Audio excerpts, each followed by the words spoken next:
जय श्री विष्णु। भगवान विष्णु सबका मंगल करे। जय सनातनी के इस अंक में आज हम जानेंगे, श्रवण करेंगे वर्ष 2026 माघ मास महात्म्य कथा अध्याय 13 से 18 तक। माघ मास महात्म्य के अध्याय 13 से 18 तक की कथाएं मुख्य रूप से माघ स्नान के महत्व, प्रयागराज में स्नान के लाभ और वैश्य पुत्र विकुंडल की कथा पर केंद्रित है, जहां वह अपने भाई को नरक से बचाने के लिए अपना पुण्य दान करता है, जिससे दोनों को मुक्ति मिलती है। और यह कथा सुनने वालों को हजारों गोदान के बराबर फल दिलाती है, जो इस महीने के आध्यात्मिक महत्व को दर्शाता है कि कैसे सही आचरण के पुण्य कर्म से पाप नष्ट होते हैं और मोक्ष प्राप्त होता है। इन अध्यायों में माघ महीने में स्नान, दान और तप के महत्व पर जोर दिया गया है। खासकर प्रयागराज त्रिवेणी संगम में स्नान करने का विशेष फल बताया गया है। बताया जाता है कि माघ स्नान से भगवान विष्णु प्रसन्न होते हैं और सुख सौभाग्य, संतान तथा मोक्ष प्रदान करते हैं, चाहे वह सकाम भाव से किया जाए या निष्काम भाव से। माघ मास में पवित्र नदियों में स्नान करने से गंगा स्नान का फल मिलता है और श्री कृष्ण की पूजा से मनोकामनाएं पूर्ण होती हैं। इन कथाओं में बताया गया है कि झूठ, कटु वचन, ईर्ष्या और लालच से बचना चाहिए और सात्विक भोजन जैसे मूली, धनिया, मिश्री का त्याग करना चाहिए। अब सुनते हैं माघ मास का 13वां अध्याय। माघ मास महात्म्य कथा का 13वां अध्याय। अगर यह वीडियो पसंद आए तो चैनल को सब्सक्राइब और लाइक शेयर अवश्य करें। विकुंडल कहने लगा कि तुम्हारे वचनों से मेरा चित्त अति प्रसन्न हुआ, क्योंकि सज्जनों के वचन सदैव गंगाजल के सदृश पापों का नाश करने वाले होते हैं।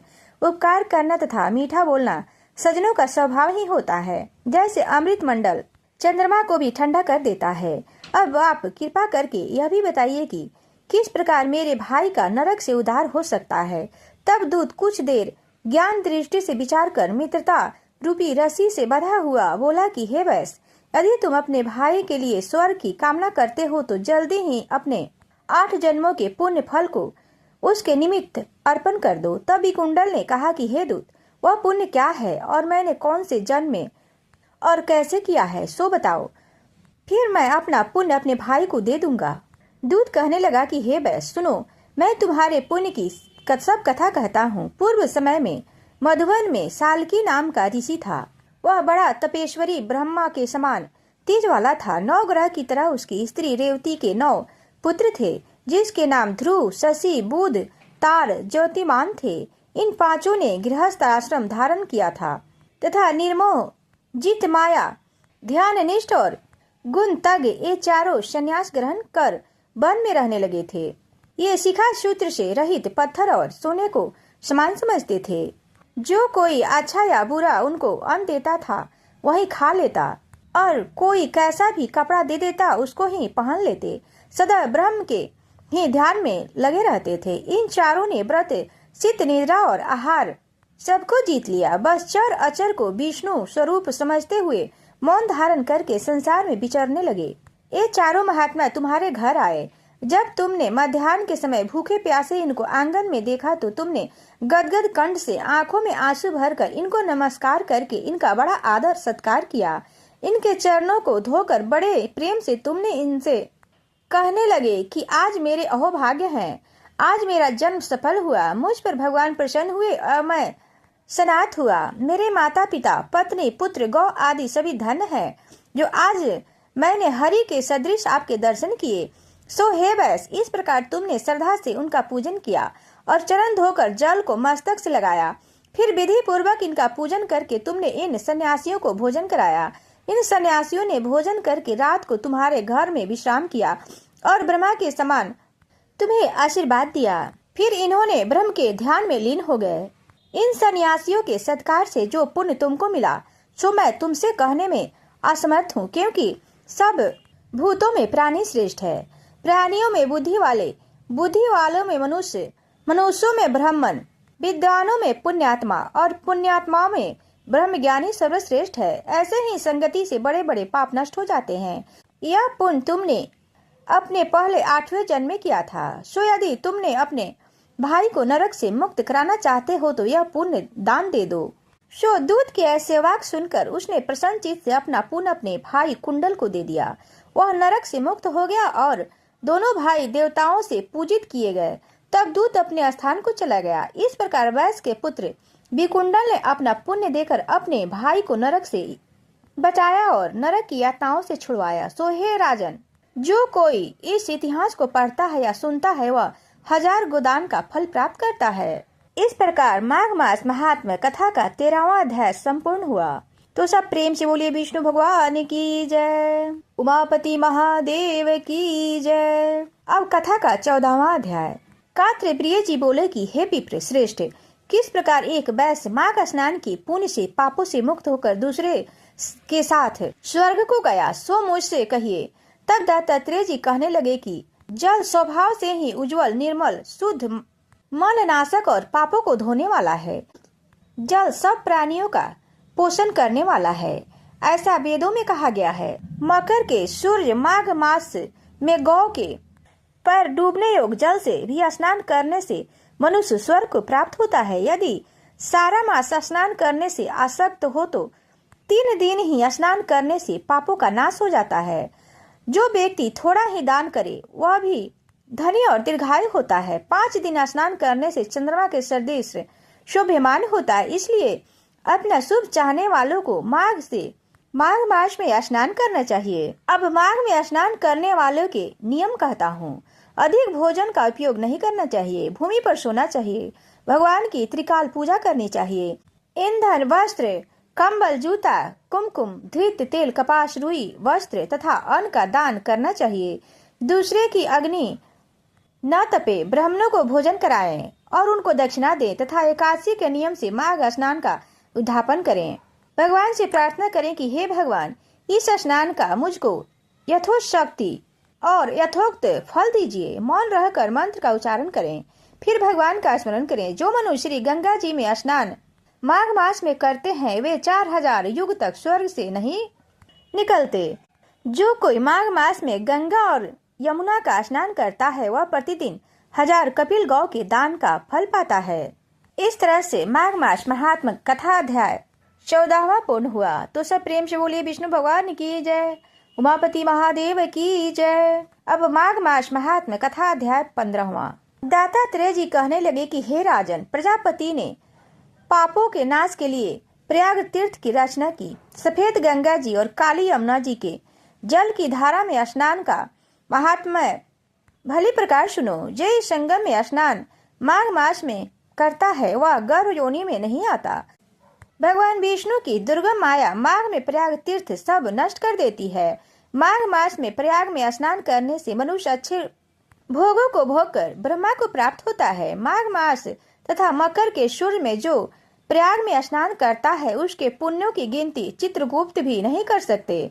100 वर्ष तक निराहार रहकर जो पुण्य प्राप्त होता है वही फल माघ मास में 3 दिन प्रयाग में स्नान करने से होता है।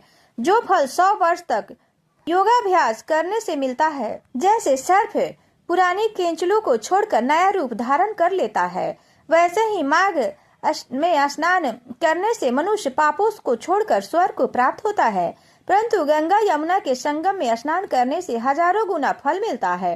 हे राजन, जिसको अमृत कहते हैं वह यह त्रिवेणी ही है। ब्रह्मा, शिव, रुद्र, आदित्य, मरुतगण, गंधर्व, लोकपाल, यक्ष, किन्नर अनिमादि गुणों से सिद्ध तत्वज्ञानी ब्रह्मानी, पार्वती, लक्ष्मी, सची, नयना, दीति, आदिति, संपूर्ण देवियां और संपूर्ण देवपत्नियां तथा नाग की स्त्रियों धृतांची, मेनका, उर्वशी, रंभा, तिलोत्तमा, अप्सरा गण और सब पितर मनुष्य गण कलयुग में गुप्त, सतयुग में प्रत्यक्ष सब देवता माघ में स्नान करने के लिए आते हैं। इन दिनों माघ मास में प्रयाग में स्नान करने से जो फल मिलता है वह ईश्वर ही कह सकता है। मनुष्य में कहने की शक्ति नहीं है। हजारों अश्वमेध यज्ञ करने से भी वह फल प्राप्त नहीं होता।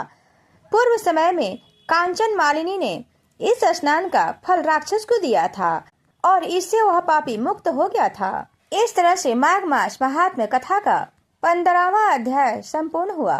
तो सब प्रेम से बोलिए विष्णु भगवान की जय, उमापति महादेव की जय। अब माघ मास महात्म्य कथा का 16वां अध्याय। कात्रेप्रिय कहने लगा कि हे भगवान, वह राक्षस कौन था और कांचन मालिनी कौन थी? उसने अपना धर्म कैसे दिया और उनका साथ कैसे हुआ? हे ऋषि, अत्रि ऋषि की संतानों में सूर्य, यह कथा सुनाकर मेरा कौतूहल दूर कीजिए। तब दत्तात्रेय जी कहने लगे कि राजन, इस पुरातन विचित्र इतिहास को सुनो।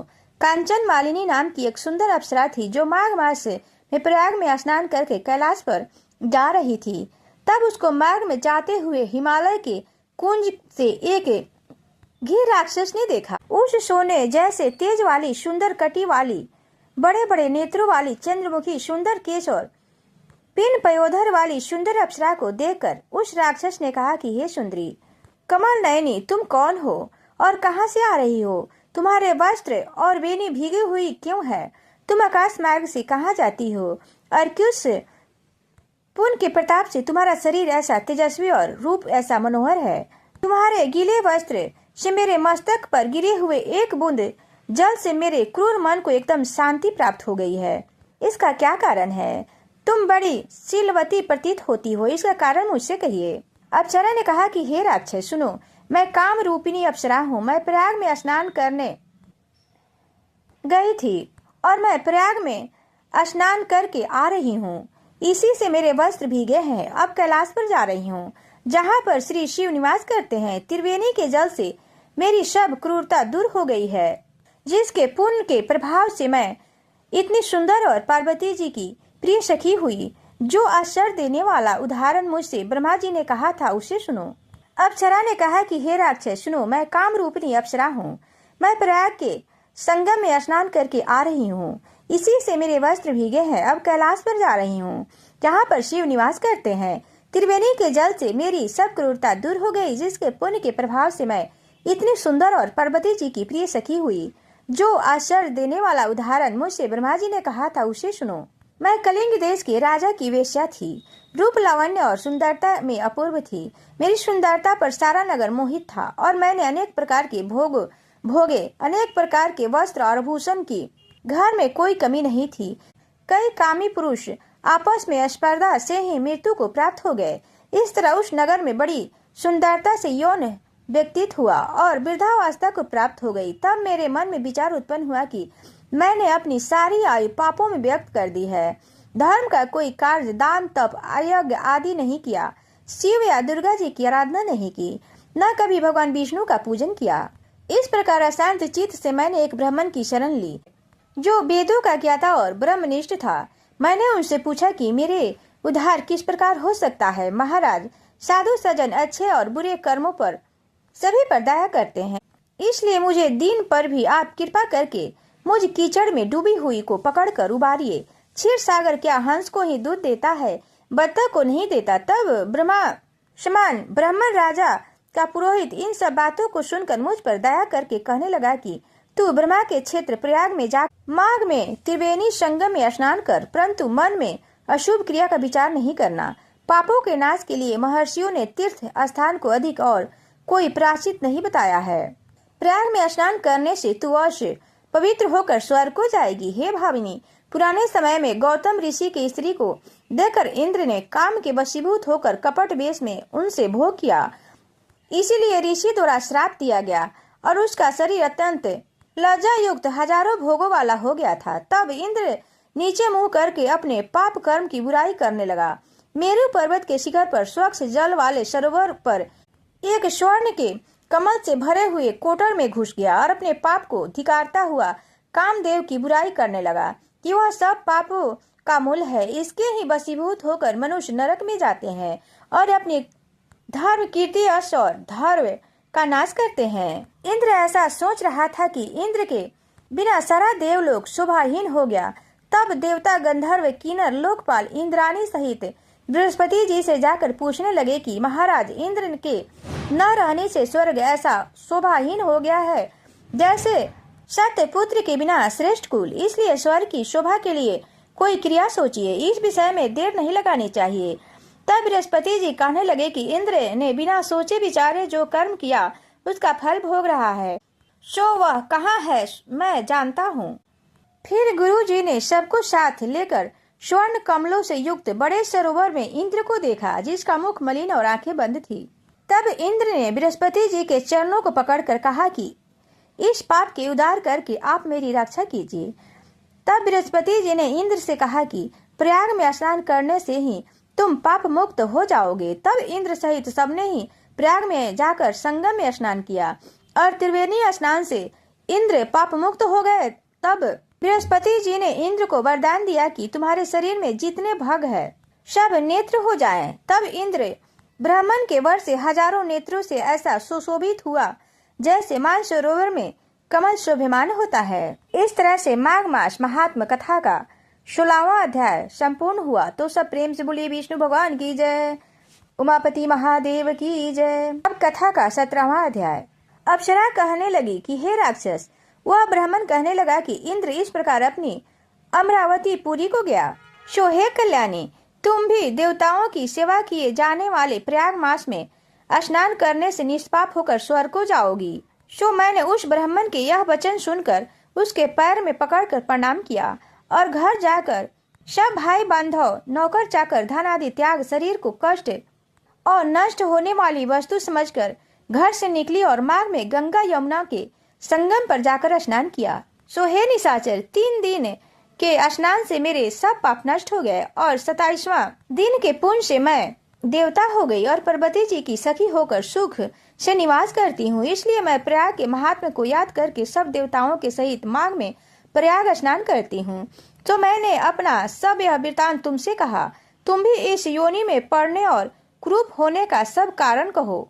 तुम्हारी दाढ़ी और मूछें बहुत बड़ी बड़ी हो गई है और पार्वती की गुफा में वास करते हो। निशाचर कहने लगा कि हे भद्रे, सज्जनों से गुप्त बात कहने में कोई भी हानि नहीं होती। मुझको अब कोई संशय नहीं रहा कि मेरा उद्धार तुम्ही से होगा। सो मैं अपना सब वृतांत तुमसे कहता हूँ। मैं काशी में वेदों का ज्ञाता और बड़े उच्च कुल के ब्राह्मण के घर में जन्म लिया था। मैंने राजा, पापी, शूद्र तथा वैश्य से अनेक प्रकार के दान लिए थे। मैंने दान लेने में चंडाल को भी नहीं छोड़ा। उस जन्म में मैंने कोई भी धर्म का कार्य नहीं किया, वहीं पर ही मृत्यु को प्राप्त हो गया। तीर्थ स्थान पर मरने के कारण नरक में नहीं गया। पहले 2 बार गिद्ध योनि में, 3 बार व्याघ्र योनि में, 2 बार सर्प योनि में, 1 बार उल्लू की योनि में और अब 10वीं बार राक्षस हुआ हूँ और सैकड़ों वर्षों से इसी योनि में पड़ा हूँ। इस स्थान को 3 योजन तक मैंने जंतुहीन कर दिया है। बिना अपराध के बहुत से प्राणियों को मैंने नष्ट किया है। इस कारण मेरा मन अत्यंत दुखी है। तुम्हारे दर्शन से चित्त को में अशांति अवश्य आई है, क्योंकि सज्जनों के संग तुरंत ही सुखदायी होता है। मैंने अपने दुख के कारण आपसे कह, और सज्जन लोग सदैव दूसरों के दुखों से दुखी होते हैं। अब यह बताओ कि इस दुख रूपी समुद्र को कैसे पार कर सकता हूँ? क्या क्षीर सागर हंस को ही दूध देता है, बगुलों के नहीं देता? दत्तात्रेय जी कहने लगे कि इस प्रकार के वचन सुनकर कंचन मालिनी कहने लगे कि हे राक्षस, मैं अवश्य तुम्हारा कल्याण करूंगी। मैंने दृढ़ प्रतिज्ञा की है कि तुम्हारी मुक्ति के लिए प्रयत्न करूंगी। मैंने बहुत बार प्रयाग में स्नान किया है। वेद जानने वाले ऋषियों ने दुखी को दान देने की प्रशंसा की है। समुद्र में जल बरसाने से क्या लाभ? प्रयाग में स्नान करने का 1 बार का फल मैं तुम्हें देती हूँ, उसी से तुमको स्वर्ग की प्राप्ति होगी। उसके फल का अनुभव मैं कर चुकी हूँ। तब उस अप्सरा ने अपने गीले वस्त्र का जल निचोड़कर जल को हाथ में लेकर माघ स्नान के फल को उस राक्षस को अर्पण किया। उसी समय पुण्य प्राप्त वह राक्षस शरीर को छोड़कर तेजमय सूर्य के सदृश देवता के रूप में हो गया। आकाश में विमान पर चढ़कर अपनी कांति से चारों दिशाओं को प्रकाशित करता हुआ शोभ्यमान हुआ और कहने लगा कि ईश्वर ही जानता है तुमने कितना मुझ पर उपकार किया है। अभी कृपया कुछ शिक्षा दो, जिससे मैं कभी पाप न करूं। अब मैं तुम्हारी आज्ञा पाकर स्वर्ग में जाऊंगा। तब कंचन मालिनी ने कहा कि सदा धर्म की सेवा करो, काम रूपी शत्रु को जीतो, दूसरे के गुणों तथा दोषों का वर्णन मत करो, शिव और वासुदेव का पूजन करो, इस देह का मोह मत करो, पत्नी, पुत्र, धन आदि की ममता त्यागो, सत्य बोलो, वैराग भाव धारण कर योगी बनो। मैंने तुमसे यह धर्म के लक्षण कहे। अब तुम देवता रूप होकर शीघ्र ही स्वर्ग को जाओ।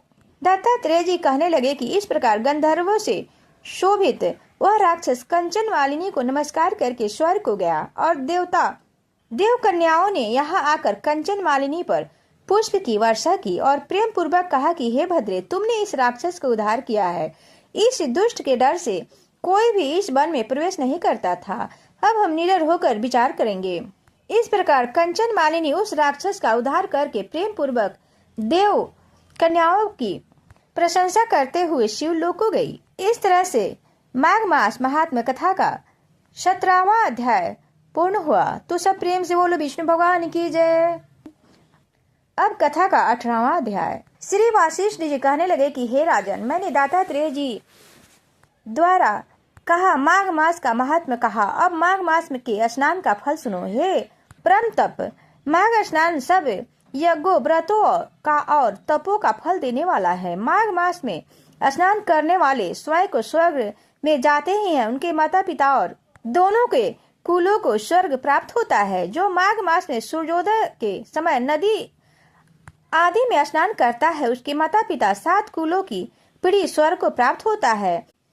माघ मास में स्नान करने वाले दुराचारी और कुकर्मी मनुष्य भी पाप से मुक्त हो जाते हैं और इस मास में हरि का पूजन करने वाले पाप समुदाय को छूटकर भगवान के सदृश शरीर वाले हो जाते हैं।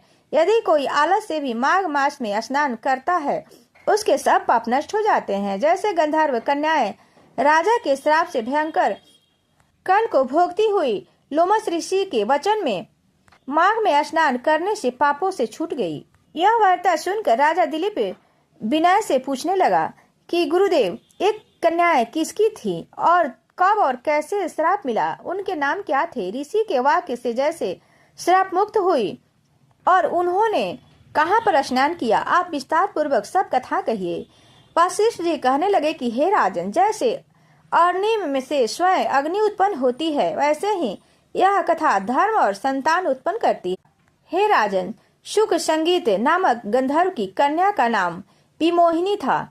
सुशीला तथा स्वर वेदी की चुंबरा, चंद्रकांता की सुतारा तथा सुप्रभा की कन्या चंद्रका, ये 5 सब समान आयु वाली तथा चंद्रमा के समान कांति वाली और सुंदर थी। जैसे रात्रि में चंद्रमा शोभ्यमान होता है, वैसे ही पुष्प की कलियों के समान खिली हुई यह अप्सराएं थी। ऊंचे पयोधर वाली पद्मिनी, वैशाख मास की कामनी, यौन दिखती हुई नवीन पत्तों वाली लता के सदृश, गोरे रंग सोने के सदृश चमकती हुई और सोने के अलंकारों से सुशोभित सुंदर वस्त्र धारण किए हुए, अनेक प्रकार के गाने और बीना अथवा बांसुरी तथा दूसरे बाजे बजाने में प्रवीण तथा ताल स्वर तथा नृत्य कला में निपुण थी।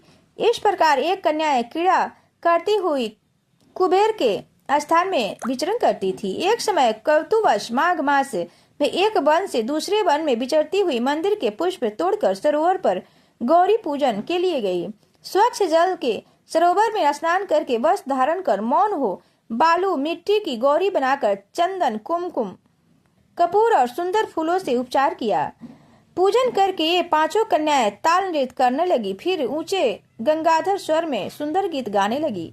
जब ये कन्याएं नाचने और गाने में लीन थी, उस समय अच्छेद नामक उत्तम तीर्थ में वेद निधि नाम के मुनि के पुत्र अग्निप ऋषि स्नान को गए। वह युवा ऋषि सुंदर मुख, कमल सदृश नयन, विशाल छाती, सुंदर भुजाओं वाला, दूसरे कामदेव के समान शिखा सहित दंड लिए, मृग चर्म ओढ़े, योगोपवीत धारण किए हुए था। उसको देखकर 5 कन्याएं मुग्ध हो गई और उसका रूप व यौन देखकर कामदेव से पीड़ित हो गई और कहने लगी, देखो देखो। ऐसा कहती हुई उस ब्राह्मण के चित्त में कामदेव का डर उत्पन्न करने लगी और आपस में विचार करने लगी कि यह कौन है। रति रहित होने से कामदेव नहीं और एक होने से अश्विन कुमार नहीं। यह कोई गंधर्व या किन्नर या काम रूप धारण कर कोई सिद्ध या किसी ऋषि का श्रेष्ठ पुत्र या मनुष्य है। कोई भी हो, ब्रह्मा जी ने इसको हमारे लिए बनाया है। जैसे पूर्व कर्म के प्रभाव से संपत्ति प्राप्त होता है, वैसे ही गौरी जी ने हम कुमारियों के लिए श्रेष्ठ वर दिया है। और आपस में यह तुम्हारा वर है या मेरा अथवा सबका, ऐसा कहने लगी। जिस समय उस ऋषि पुत्र ने अपनी मध्याह्न की क्रिया करके ऐसे वचन सुने तो वह सोचने लगा कि यह तो बहुत बड़ी समस्या उत्पन्न हो गई है। ब्रह्मा, विष्णु, महेश आदि देवताओं तथा बड़े योगीश्वर भी स्त्रियों के भ्रम जाल में मोहित हो गए हैं। इनके तीक्ष्ण बाणों से किसका मन रूपी हिरण घायल नहीं हो सकता। अब तक नीति और बुद्धि रहती है, तब तक पाप से भय रहता है। जब तक की गंभीरता रहती है, यम विधि का पालन होता है, तब तक मनुष्य स्त्रियों के काम रूपी बाणों से बिंधा नहीं जाता। ये मुझे उन्मत्त और मुग्ध कर रही है। किन गुणों से धर्म की रक्षा हो सकती है? स्त्रियों के मांस, रक्त, मल मूत्र से बने घृणित और अशुद्ध शरीर में कामी लोग ही सुंदरता की कामना करके रमन कर सकते हैं। शुद्ध बुद्ध वाले महात्माओं ने स्त्रियों के पास रहना कष्टकारक कहा है। सो जब तक यह पास आए, यहाँ से चले जाना चाहिए। अतः जब तक वह उसके पास आई, वह योग बल के द्वारा अंतर ध्यान हो गया। ऋषि पुत्र के ऐसे अद्भुत कर्म देखकर वह चकित होकर डरी हुई चारों ओर देखने लगी और आपस में कहने लगी कि यह क्या इंद्रजाल था जो देखते देखते विलीन हो गया। और वह विरह की अग्नि में जलने लगी और कहने लगी कि हे कांत, तुम हमको छोड़कर कहाँ चले गए? क्या तुमको ब्रह्मा ने हमको विरह रूपी अग्नि में जलाने के लिए बनाया है था? क्या तुम्हारा चित्त दया रहित है जो हमारा चित्त दुखाकर चले गए? क्या तुमको हमारा विश्वास नहीं? क्या तुम कोई मायावी हो? बिना किसी अपराध के हम लोगों पर क्यों क्रोध करते हो? तुम्हारे बिना हम नहीं जिएंगे। जहाँ पर आप गए हो हमें शीघ्र ले चलो, हमारा संताप हरो और हमें दर्शन दो। सज्जन लोग किसी का विनाश नहीं करते, सज्जन लोग किसी का नाश नहीं करते। इस तरह से माघ मास महात्म कथा का 18वां अध्याय पूर्ण हुआ। तो सब प्रेम से बोलिए विष्णु भगवान की जय, उमापति महादेव की जय।